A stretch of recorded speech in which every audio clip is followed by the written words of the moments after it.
Greetings and welcome to Edgy Ideas, the podcast that explores what it means to live the good life and create the good society in our disruptive age.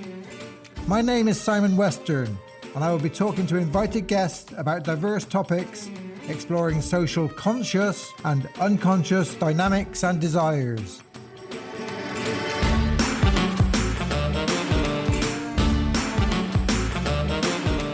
Edgy Ideas is proudly sponsored by the Eco Leadership Institute. We offer coach and leadership training courses, and we have a vibrant community of practice where international members join once a month for a webinar. Our focus is on co-creating the good society. To find out more, go to www.ecoleadershipinstitute.org, and to read my polemic blogs and essays, go to Simon Western at Substack. Thank you for listening.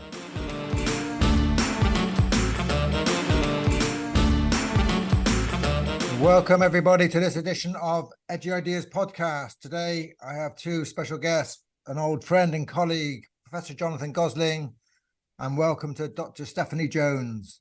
Jonathan acts as an advisory capacity for leadership related projects in commercial, governmental and activist organizations, applying leadership thinking to the social good. He has been professor of leadership at renowned universities across the world. He's internationally renowned for his leadership practice as well, leadership development, and he's a keynote speaker on leadership, power and change. Dr. Stephanie Jones is Associate Professor of Org Behaviour at Maastricht School of Management, having graduated with a PhD from University College London. Stephanie has authored over 25 full-length internationally published books on business and management, 3 of them with Jonathan. She teaches MBA students across the world, especially courses on leadership, culture, and change. Jonathan and Stephanie, you're very welcome to Edgy Ideas. How are you both doing today? Great. Thank you very much for inviting us, Simon. Good. Yeah, thank you. Very well. It's exciting. We're going to talk about a very famous leader, one of the, apparently a leader who's had more books written on him than anybody else in the world. Maybe except for Jesus and somebody else. I think there's Hitler, Jesus and Hitler. Yeah, number three on the top list. So, and you've added to that list. You've written a book on Napoleon, looking at power. Is that right? Yeah. Yes, it was the study in power. I mean, we've done quite well with this book on Admiral Lord Nelson, and we were under pressure from various people to write a book about Napoleon when his anniversary came round in 2015. And we sat down and decided that we needed to develop a perspective, a kind of lens through which to try to understand Napoleon. Mm-hmm. Yeah. And, you know, how he could take an army to Moscow, a complete failure, and, you know, take 500,000 soldiers and horses and lose most of them on the way back. And then you know, call up another army. We thought, well, how did he do this? Because lots of it doesn't make sense. So we thought there must be power in it somewhere. Yeah. Well, I hadn't done a lot of research on Napoleon, but I got interested and I went to see the film, and I sat at the front of the cinema on one of these sofa beds and I looked up at the screen, and there was this huge epic battles going on and like war after war after war. But I was actually very interested in the portrayal of Napoleon and how it portrayed vulnerabilities alongside great power. I mean, these things interested me, and I wonder what your thoughts were on that, Jonathan, on the actual film. Let's start with the film. Well, the film was, you know, a blockbuster in the sense of the enormity of the scale of everything, and I thought it did deal quite well with the sense of how puzzled he was to have fallen into this relationship, to find a sort of need of his with Josephine.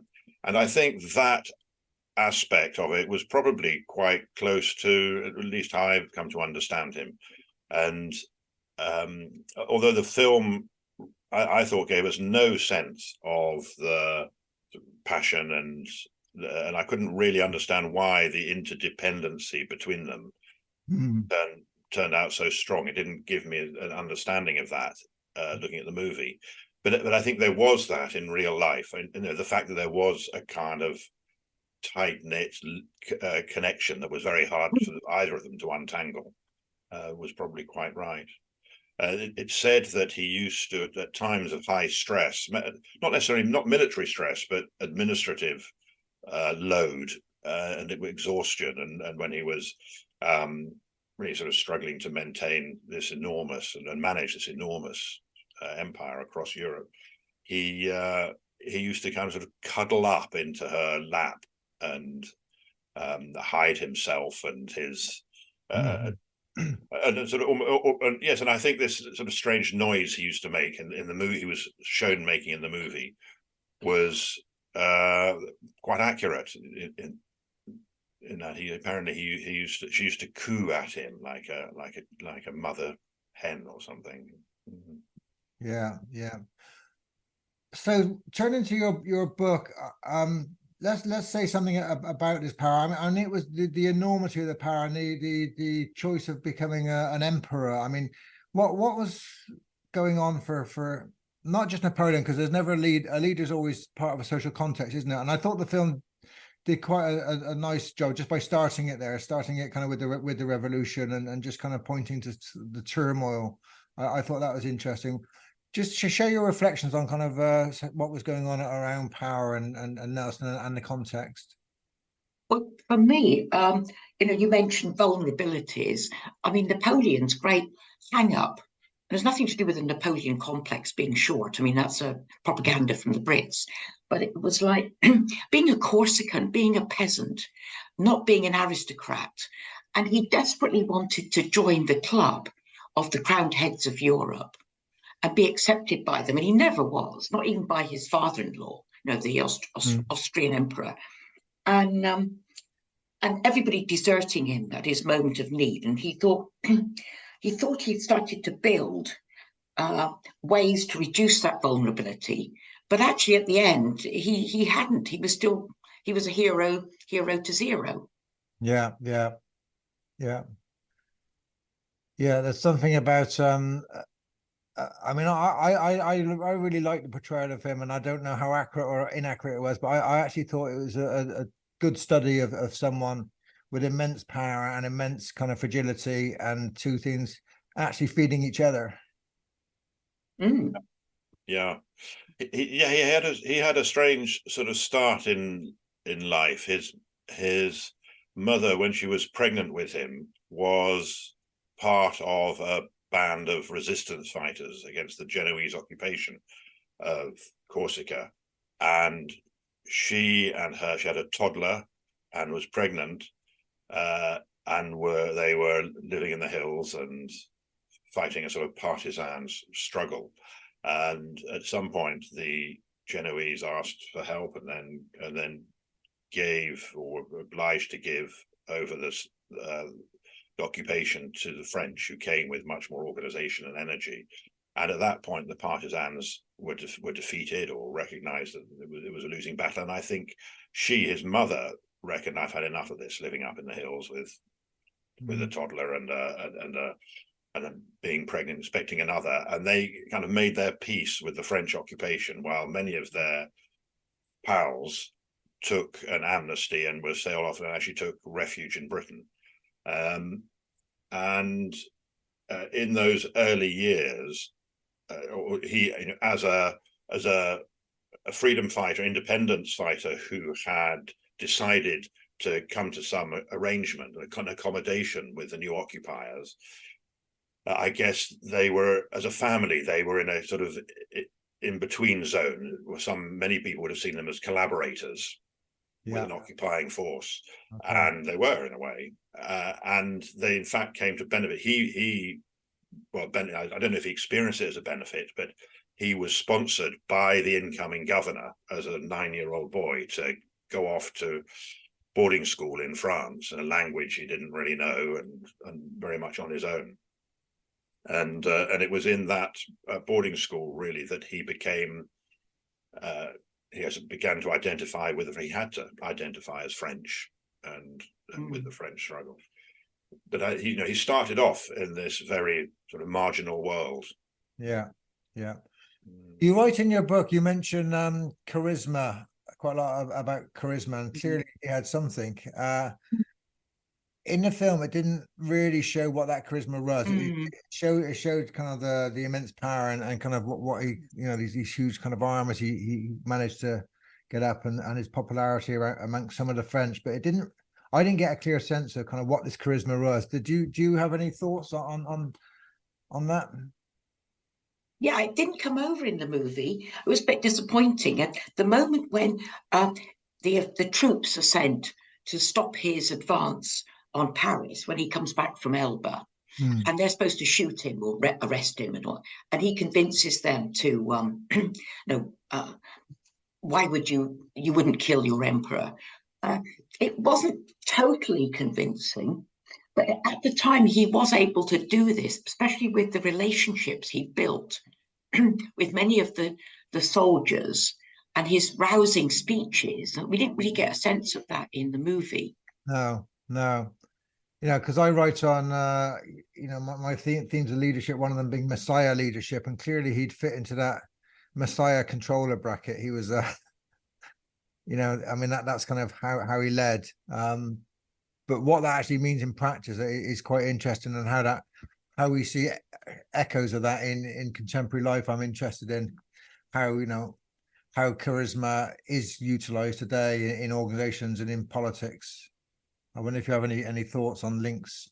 Yeah, I think he one thing did come through from the movie was his sort of bias for action and his real energy and desire to plunge in to chaotic situations and kind of create some order around him. And I think perhaps unconsciously that's a big part of charisma. If people are sort of casting about for something to some sort of magnetic pole for a psychic alignment, and he had that ability and desire to do that.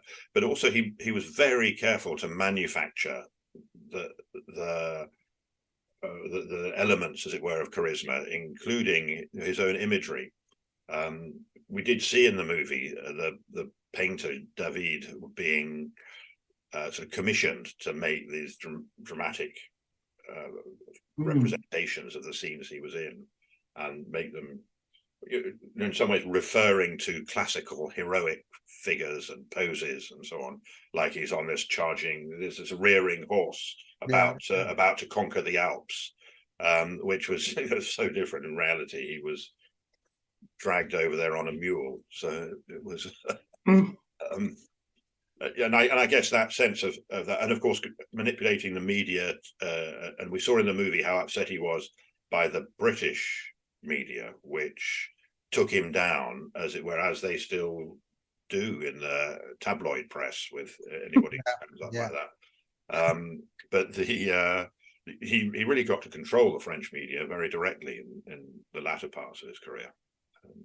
Well, that's interesting, isn't it? Branding, marketing, telling the narrative, the storyboard is kind of goes way back in history, and he obviously kind of utilize that. I think the point you're making about when people talk about charisma, they often think about kind of psychology and personality and stuff, but I think that link to attaching charisma to an object of desire is interesting. So his own object of desire to come out of this peasant life and be an emperor and be recognized by the other, whoever his kind of other was, whether that was the French people or his peer, the peers he thought should be his peers, the kings and the queens and the powerful.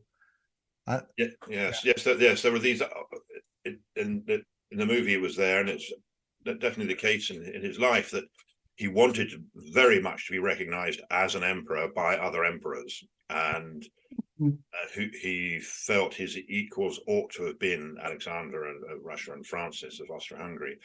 But I think the core object of desire in his life was his mother, and that was also represented in the movie. And in fact, in the coronation scene where he crowned himself in effect, and then crowned Josephine, and you saw in the background a row of women standing there against a green Bay's background, and one of them was his mother. And the interesting thing is his mother in real life wasn't actually there. She was down in Marseille at the time of his coronation, but he had her painted in, photoshopped into the picture, as it were, because he so wanted to perform this in front of her. And we did hear his brother Lucien a few times saying to him in the movie, mother wouldn't like it. Yeah. Actually, I was fascinated reading quite a big article in the Times, in the Weekend FT by Simon Sharma. And he made the point about Napoleon looting all the art treasures wherever he went. And the Louvre in Paris is just full of Napoleon's looted treasures. And that was all part of him creating a longer term legacy. Mm.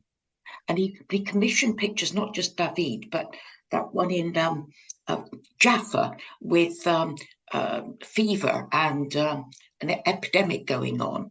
And he would touch the sufferers from the plague like he was godlike character who could heal people. Yeah. I think that was all part of his imagery of building up this legend.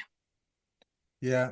I mean, we hear a lot about narcissistic leaders, egoistic leaders, and probably we hear too much about it. It's probably it's a very populist kind of a way of talking about leadership without much depth. But I'm wondering kind of what your thoughts are on this relationship to Josephine's kind of really intriguing me. This pairing, in psychoanalytic kind of language, we go to beyond and we think about kind of what pairing means. And Jonathan and I have worked a lot on pairing when we were doing our leadership exchanges, how we really realizing the power of pairs, and that really changes someone's, like, it's not just their intrapsychic kind of personality. There's something which happens when a pair comes together, some kind of imaginary hope or something comes from it. Do you want to say a bit more about that, perhaps? It was interesting, the balance between the domination aspects of it, because Napoleon wants Josephine to say, tell me you're nothing without me. Yeah. And then about 10 minutes later, it's the other way around. So it's like this domination balance. Yeah. Yeah, no, that was a very powerful part of the movie, how she kind of switched that and like, no, the power is not with you. The power is kind of here as well. And I've got plenty of it. I thought that was quite interesting. But then how the possibility of maintaining that as a kind of public official pair when they didn't have a child over and over, and the whole sort of urgency shifted towards finding another partner for him who could create a dynastic continuity. Now you mention it, Simon, it is very much as if through the revolution and the regicide of the king and queen, France was casting about for a reborn sort of messianic leader, and I think in your terminology that he was undoubtedly that, and in many ways it was realized he did, or at least was part of the movement that brought order after dreadful disorder, and it was pretty perilous. And when he went off to Egypt, all the chit chat amongst the as we saw this in the council, brought chaos back again. On his way back from Egypt, as he was traveling up from the south coast, this is the leading military general with his baggage and his guard were attacked and robbed by bandits on the road up from the south.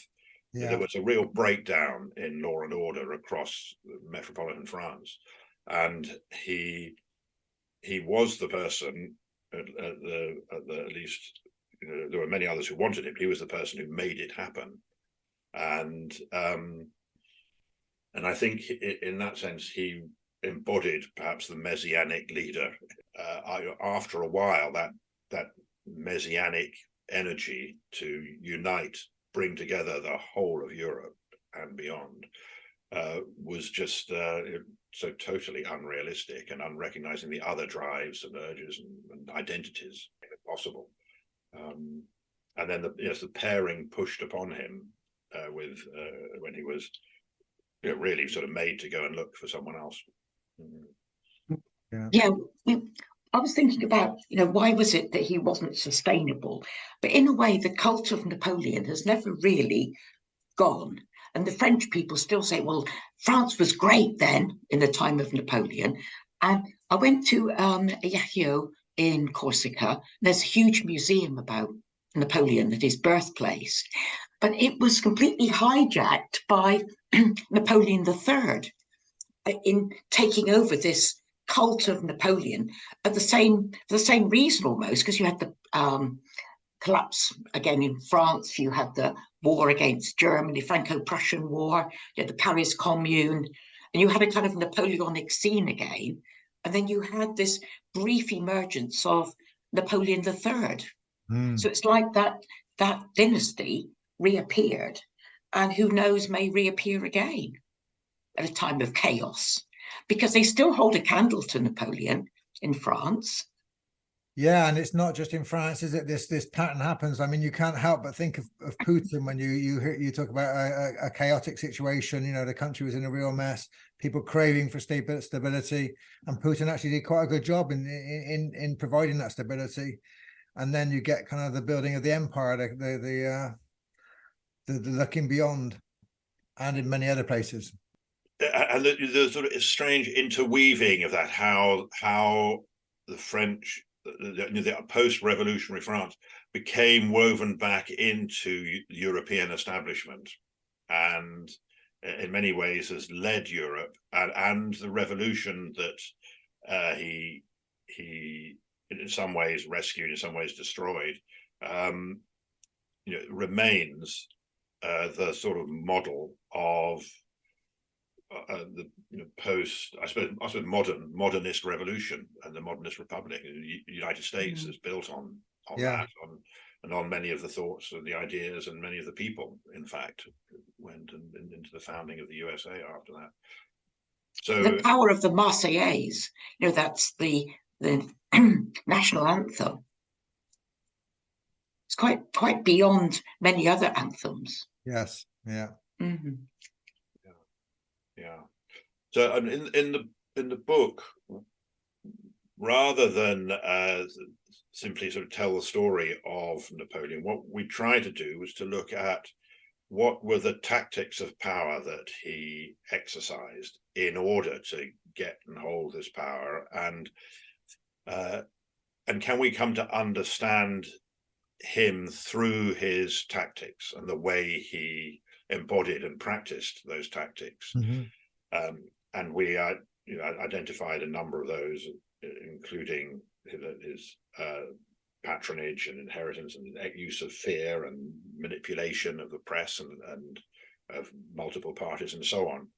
But there's a sort of wider thesis of this, which is a suggestion that we might come to understand other practitioners of power through their exercise, through their tactical excellences and failures, and successes.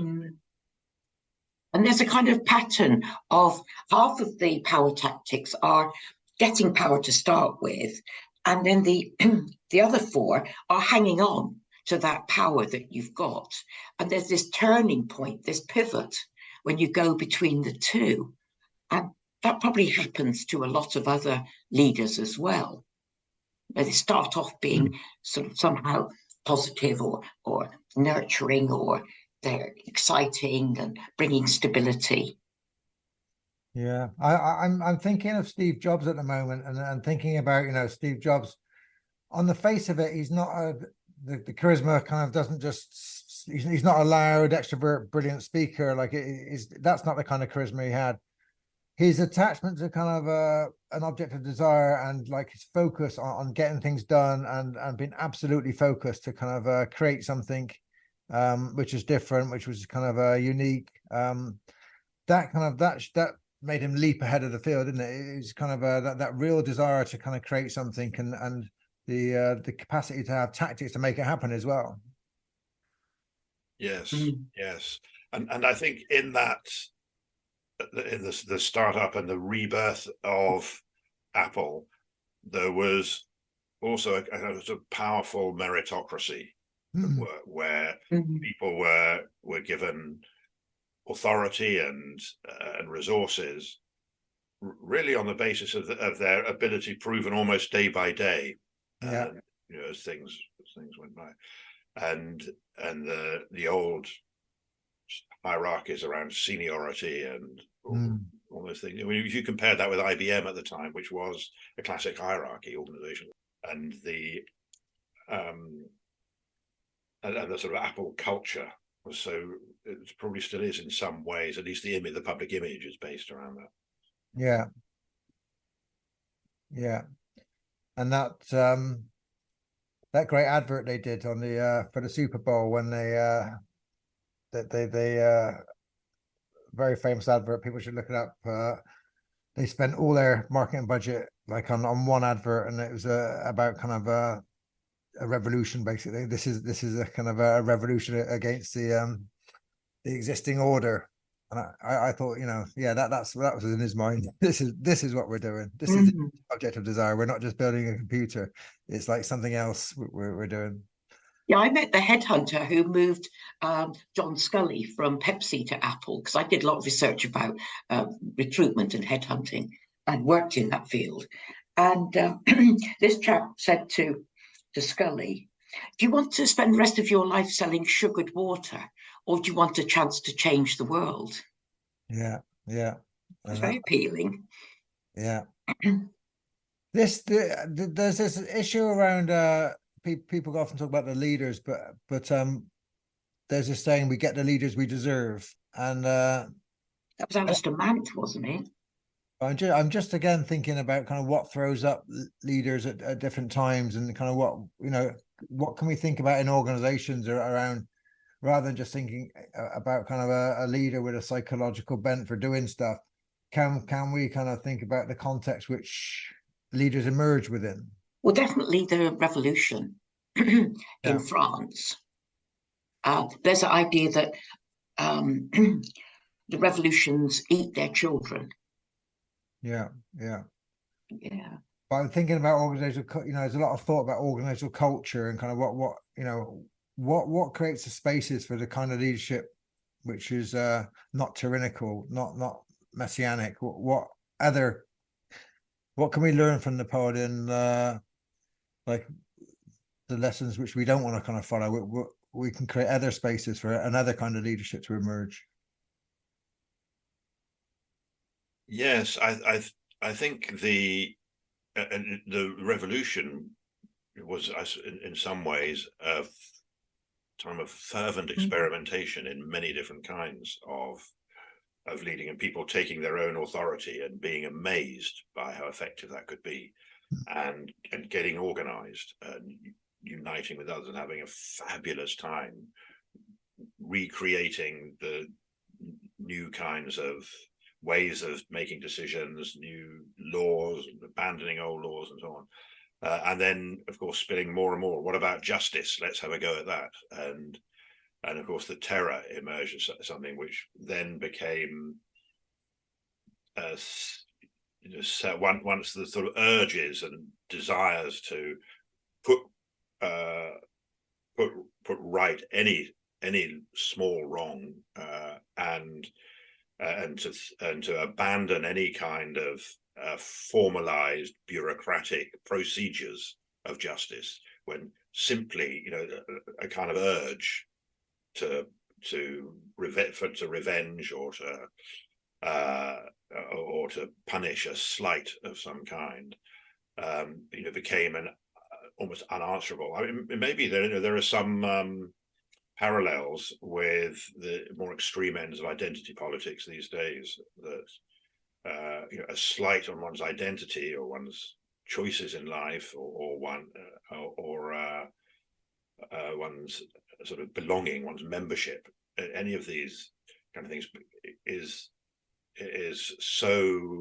taken to be so absolute, not subject to any other kind of procedure, is itself if you say we've got to think about that, or we need evidence, or we've got to judge it against something else, that is in itself evidence of collusion with the offence in the first place. And I think this got really carried away in the terror, and it is interesting to think how does one come back from that kind of highly individualized, identity-based notion of justice, and maybe a messianic escape is one of the few. Perhaps that's another part of what we see happening in the US and other places. Yeah, I think that's very interesting. I was thinking about the political correctness and the wokeness, and all the dialogue around that, around identity politics. And I was also thinking about one thing really has always interested me is how little is spoken about the English Revolution. It's like we hear a lot about the French Revolution, but 100 years or so before was the English Revolution in the 1650s.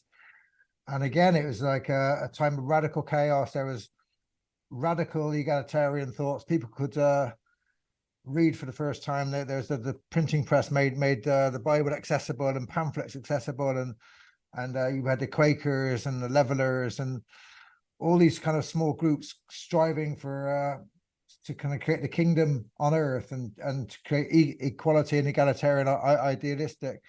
And then Cromwell's part of that, and then Cromwell becomes a messianic leader or a tyrant, and then he goes for his legacy in his dynasty and tries to get his son. It's a similar pattern, isn't it? Yeah, and initially, because Cromwell can say, "Oh no, I don't want to be like a king," yeah. But it's almost like that scene in Monty Python where he opens the shutters and he's standing there naked, and all the crowd say, "The Messiah," and it's like everybody wants a leader. They're not prepared to be a leader themselves, but they are so desperately looking for a leader that they'll pick on whoever appears to them to be of that style or who's present. And I remember that clip being shown in a leadership conference and thinking, actually, it's really powerful. Yeah, it is. And that link, but it's interesting, the link between sort of egalitarian revolutions, democratic revolutions, kind of which turn into something else, like the turning, the turning from idealism to tyranny. I think that's like in the Russian Revolution as well, with Stalin's emergence, and when Lenin died, and carefully jostling into positions of power. And that book by Isaac Deutscher about Stalin, I remember I was fascinated when I was just an A-level student, but it was the way that you get to these positions of power, and it can be done without the apparent powerful leaders even noticing. Yeah, and people's desires change as well. I mean, if we think from psychoanalytic kind of positions of desire, human beings are vessels of desire. It separates us from kind of many other non-humans, and our desires shape kind of not only our individual kind of selves, but our social selves.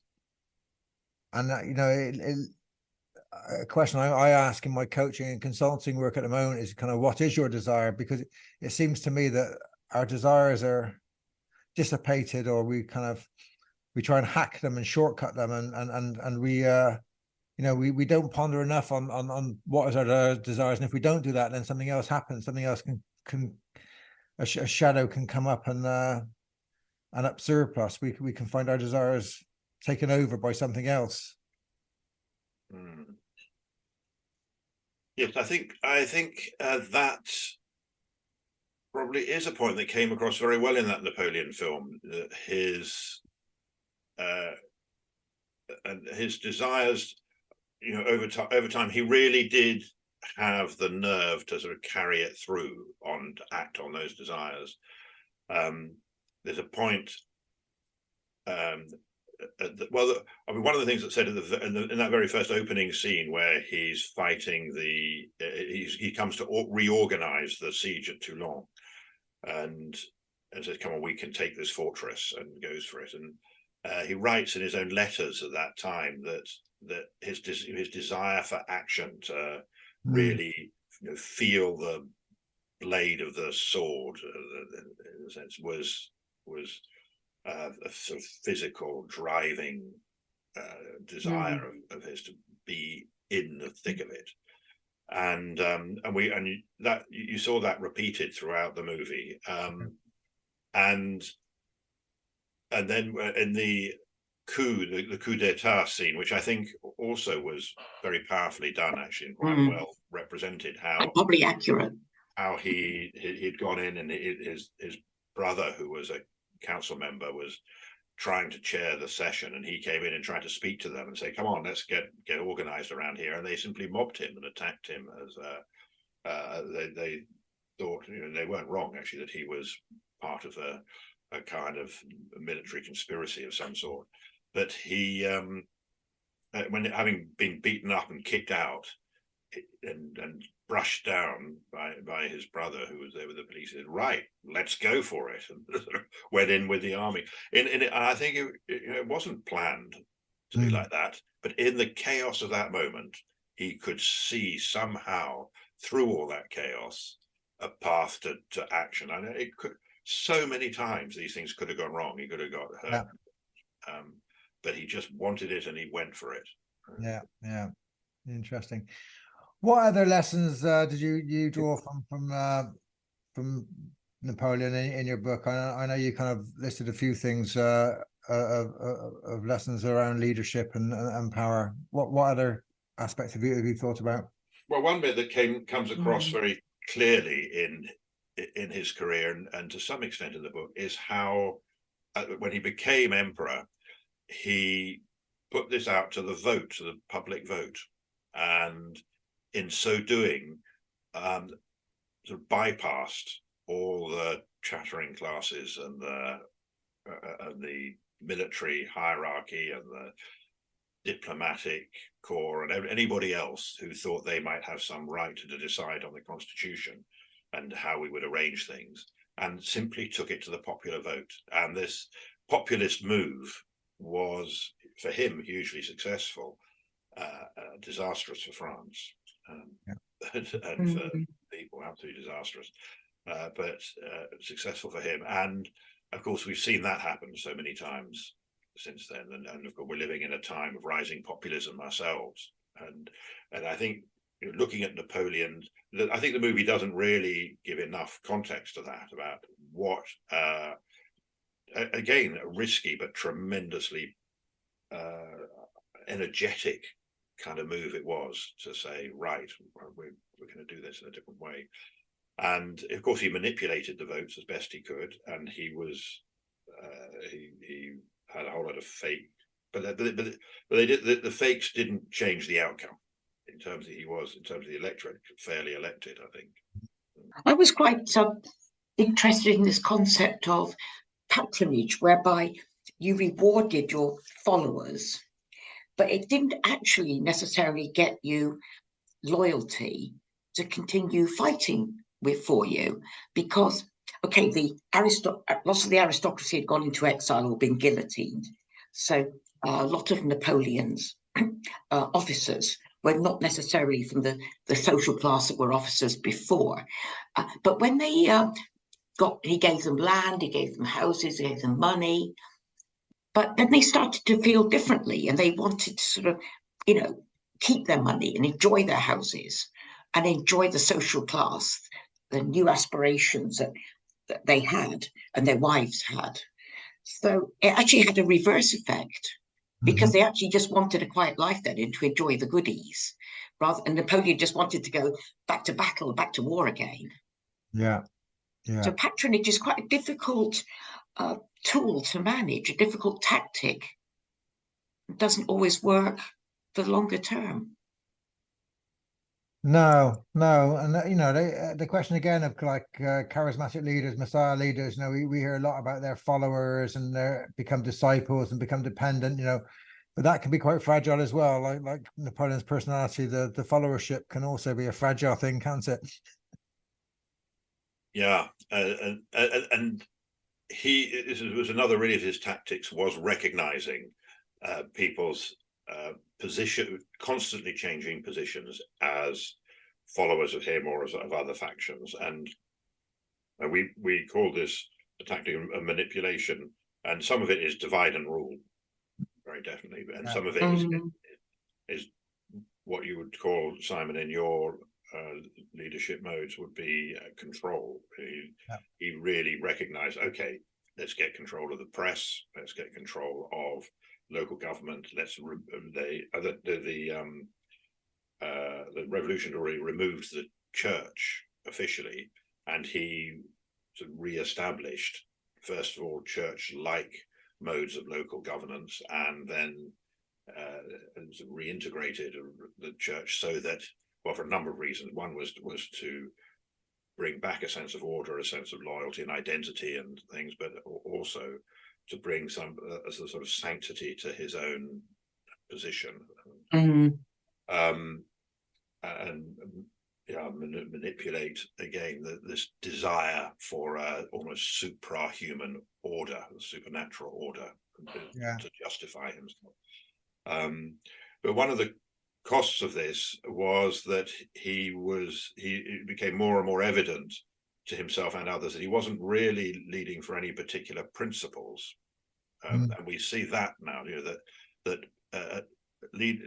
once people get into power, the principled leadership, followed, I'm here to put these sets of values into practice, gets worn away by the need to keep on board so many different interests and the constant compromises of governments and of any leaders, or most leaders in anything with a semblance of democracy to it, it is really evidence of the constant practice of manipulation. Yes, yeah. I'm kind of thinking about Nietzsche's work as well, as we talk about Napoleon and the Uberman. That kind of resonates quite a lot, doesn't it? His ideas of. Yeah. Well, I think he was the model for so many people, for the sort of romantic ideal of the individual who can rise above the constraints of nature and the body and all those things. When he surrendered at Waterloo, Brits couldn't possibly let him come anywhere near Britain, because he could have raised, he could have convinced people in Britain who were sort of a bit hesitant, and who many of them thought, well, this liberty, equality, fraternity, it sounds pretty good to me. And the scene in the movie where he's talking to the midshipmen on board the Bellerophon, and they're fascinated. Well, of course they are. And imagine going back to tell your mum and dad, I met Napoleon. And of course, he was so able to strike a chord with followers, and that his charisma, his messianic zeal was getting through to them. And then, of course, the captain and Wellington, all that, were absolutely shocked. No, get them all out of here rapidly before he can infect the whole crew. Yeah. This has been a wonderful conversation. We're coming to an end of the podcast, and I asked my guests 2 questions.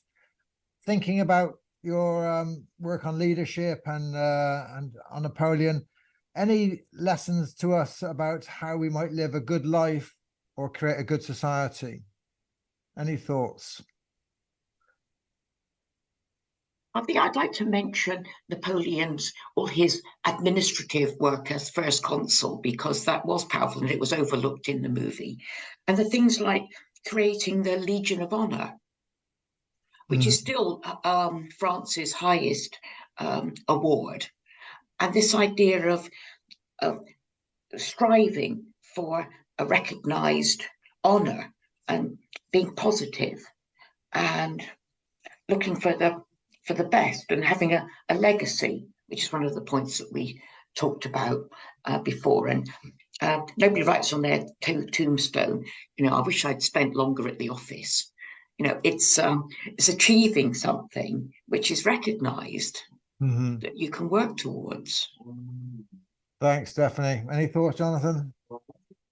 Yeah, I'd like to reflect more and encourage others also to reflect more on the tactics of power that they employ in, particularly working relationships, or that they're being caught up in. I think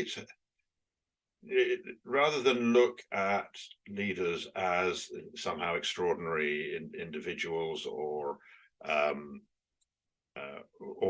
just as the outcomes of unconscious processes, both of which I'm sure are true and to some respect, I think it's quite good to look at how do they do power, how do they do manipulation, how do they do charisma, how do they do whatever modes they use. Patronage is very common in almost all organizations, and I think it gives one a sense of power as sort of powering. It's a bit like watching a football match, and if you're coming to understand the different ways in which the different styles that people have of doing the various parts of defending and attacking and so on. And I think that allows one to watch this extraordinary world of power play a bit like you're in an art gallery or a movie cinema or something. Yeah, no, that's very interesting. Well, I'd like to thank you both very much. It's been a very insightful and enjoyable conversation. And I'll see you along the way, no doubt. Take care. Very good. Thank you, Simon. Definitely. Thanks, Jonathan. Bye now. Yes, bye-bye.